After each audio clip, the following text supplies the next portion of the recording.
De sağlığımda iste mənim xətrimi. Bu dünyaya gəlməyəcəm bir də mən.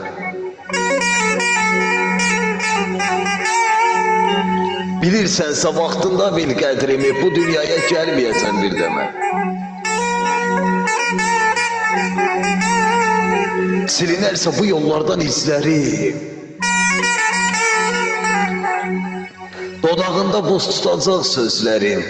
Ölüb getsəm bu dünyadan izlərim. Olmayacam xeyirdə mən, şərdə mən. Ay qoşqar, bu dünyaya gəlməyəcəm bir də mən. Desələr də Allah ayrı salmasın, mümkün deyil bir gün ömür solmasın.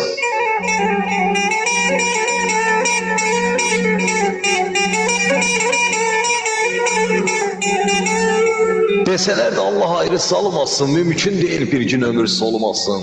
Necə deyim bütpərəstlik olmasın. Pirim sənsən, and içmişəm pirdə mən, bu dünyaya gəlməyəcəm bir də mən.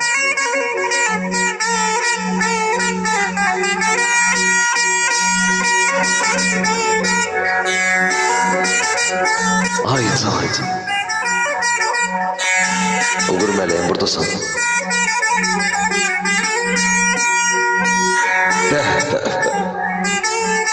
Qoşqar, buna bax. Der qəlbim səni görəndə niyə belə döyünür? Baxışlarım dən kimi yollarında üyünür. Olar bir sual verim, dilim yanar deməsəm, gəl tutulma sözümlə. Niyə mənim hər gecə yuxum qaçır gözümlə?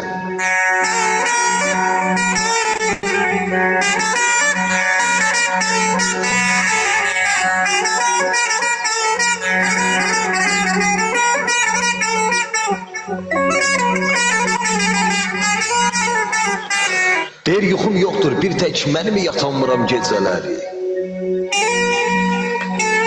Bilirsənmi, zülmətə dad qatanmıram gecələri. Aycan, aycan. Mən sənsiz yaşamaram, ölərəm demə.